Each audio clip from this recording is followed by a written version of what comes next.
PLN UID Sulsel-Rabar terus berinovasi dalam meningkatkan layanan ketenagalistrikan dengan meresmikan 2 tim PDKB di Bulukumba dan Bone.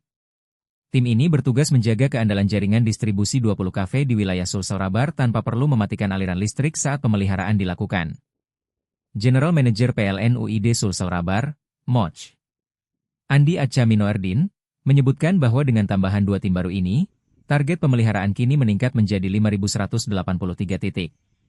Dengan tambahan AP 3 Bulukumba dan Watampone, target titik pemeliharaan juga bertambah, ujar Andi dalam pernyataannya. Hingga pertengahan 2023, 6 tim PDKB sebelumnya telah berhasil menjangkau 2.154 titik kerja dan menyelamatkan listrik sebesar 4,1 juta kWh. Metode kerja berjarak memungkinkan tim tetap bisa bekerja aman dalam sistem bertegangan menggunakan stick dan tangga isolasi dengan jarak aman minimum 60 mm.